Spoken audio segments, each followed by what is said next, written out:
21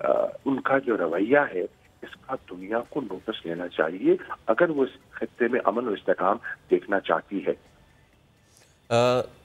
شاہ صاحب، ہم یہ دیکھتے ہیں کہ کہیں بھی کوئی واقعہ ہو جاتا ہے، میں اس کو جوڑوں گا ابھی جو کانفلکٹ چل رہا ہے رشیا یوکرین کا، کوئی اس طرح کی چیز ہوتی ہے کہ پوری دنیا بھاگتی ہے کہ جی اب سینکشنز لگا دیں گے۔ بھارتی جارحیت جو کہ سالہ سال پہ مبنی ہے اور اب اس ہندوتوا کے کلوک میں چھپی ہوئی گورنمنٹ نے تو اس جارحیت کو تیز سے تیز تر کر دیا ہے، کیا یہ جارحیت دنیا کو نظر نہیں آتی یا پھر جان کے انجان بنی ہوئی؟ دیکھیے بالکل آپ نے صحیح فرمایا، بالکل آپ نے۔ بھارت نے 26 فروری کو جارحیت کی، دنیا نے دیکھا، حقائق ان کے سامنے آ گئے، لیکن مسلطاً خاموش رہی۔ یہ دوسری مرتبہ ہو رہا ہے۔ ایک طرف پاکستان انٹرنیشنل کمیونٹی کے ساتھ کوآپریٹ کرتا ہے، ہم نے افغانستان میں جو رول پلے کیا، ہم نے یورپین نیشنلز کے لیے، امریکنز کے لیے، ان کے سیف ایگزٹ کے لیے جو ہم نے اقدامات اٹھائے وہ بھی دنیا کے سامنے ہیں، اور اس کے باوجود ہندوستان پاکستان میں جو افراتفری پھیلانے کی کوشش کر رہا ہے، جس طرح دہشت گردی کی پش پناہی کرتا ہے، ہم نے ڈاسیر پیش کیا ایک انٹرنیشنل کمیونٹی کو، ایک مصدقہ ڈاکومنٹ ود ایویڈنس پیش کیا کہ یہ ہے ان کا اصلی چہرہ، یہ جمہوریت کا لبادہ ہے، اصلیت یہ ہے، دنیا کو اس کا نوٹس لینا چاہیے۔ صحیح۔ اچھا شاہ صاحب، ہم بار بار امن کی بات کرتے ہیں، جیسے کہ کل D G I S P نے بھی کہا، آپ بھی بارہا اور خان صاحب بھی بارہا یہ کہہ چکے کہ ہماری جو امن کی پالیسی ہے اسے کمزوری نہ سمجھا جائے۔ ہم بار بار بھارت کو ایک ہی پیغام دیتے ہیں کہ آئے ہمارے ساتھ ٹیبل پر بیٹھے، بات چیت کریں، امن کو خطے میں آگے لے کر جانا ہے، اور یہی جو ہے چیز مسئلے کو حل کر سکتی ہے۔ لیکن بھارت کی جانب سے ایک ہی جواب ہے اور وہ ہوتا ہے جارحیت۔ وہ کسی بھی انداز میں کر لیتا ہے، کبھی فضائی حدود کی خلاف ورزی کر کے، کبھی بحری امور میں گھس کر۔ دنیا کو یقیناً پاکستان کی یہ کاوشیں تو نظر آتی ہوں گی، لیکن جو اس وقت بھارت کے اندرونی معاملات ہیں وہ بھی اس کے خلاف آواز اٹھاتے ہمیں نظر آتے ہیں۔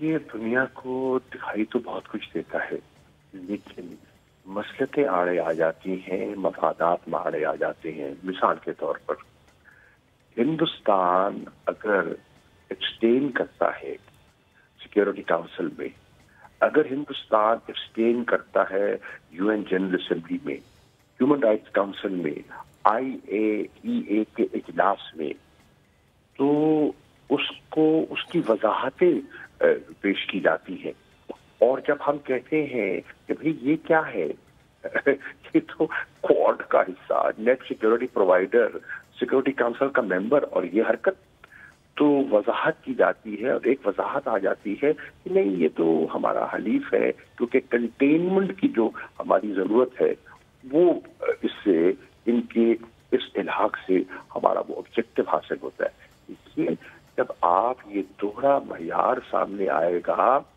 تو لوگوں میں تشویش پیدا ہوگی۔ پاکستانی قوم دیکھ رہی ہے کہ ان کی حکومت ذمہ دارانہ طریقے سے، آزادانہ طریقے سے پاکستانی قوم کی امنگوں کو اجاگر کر رہی ہے۔ ہم پرامن لوگ ہیں، ہمارا نہ جارحانہ ارادہ تھا نہ ہے، ہم سب کے ساتھ اچھے تعلقات چاہتے ہیں، ہم اپنے ہمسایوں کے ساتھ بالخصوص اچھے تعلقات چاہتے ہیں، جہاں تک کہ ہندوستان سے بھی ہم معمول کے تعلقات چاہتے ہیں، لیکن ہندوستان کا رویہ تو دیکھیں، مقبوضہ کشمیر میں کیا کر رہا ہے، آئے دن جارحیت کر دیتا ہے۔ ابھی آپ نے سب مرین کا ذکر کیا، ابھی آپ نے ایئر اسپیس وائلیشن کا ذکر کیا، آپ ٹیررزم کو ہوا دیتے ہیں، اسٹیٹ اسپانسرڈ ہے، تو یہ دیکھیے، اور پاکستان کا رویہ دیکھیے، مصالحانہ، اسٹیٹسمن لائک پاکستان بہیو کر رہا ہے۔ ہم نے کبھی اگریشن نہیں کی، لیکن دفاع ہمارا حق ہے، اور دفاع کے لیے قوم تیار ہے۔ اچھا شاہ صاحب، ایک تو اس چیز کا بھی مجھے بتائیے گا کہ جیسے آپ نے خود کہا کہ اس طرح کا کوئی واقعہ ہو جائے خدا نخواستہ، تو جو انٹرنیشنل ایئر لائنز اتنی تھیں ان کو کتنا فرائٹ ہو گیا ہوگا اس واقعے کے بعد، پہلا۔ دوسرا، جو سفارتی طریقہ کار ہوتا ہے اس کو پورا فالو کرتے ہوئے فارن افیئرز نے بھارتی ناظم الامور کو طلب کر کے 2 ٹوک اپنا پروٹیسٹ رجسٹر کرایا ہے۔ آگے جو ہے کیا آپ لوگ کرنے جا رہے ہیں؟ دیکھیے انٹرنیشنل ایویشن اتھارٹیز جو ہے، کیا اس پہ خاموش رہیں گی؟ کیا ان کو خاموش رہنا چاہیے؟ کیا ان کی ذمہ داری بنتی ہے، ٹھہرتی ہے کہ نہیں ٹھہرتی؟ یہ دیکھنے والی چیزیں ہیں، یہ قابل غور چیز ہے، دیکھتے ہیں وہ کیا کہتے ہیں۔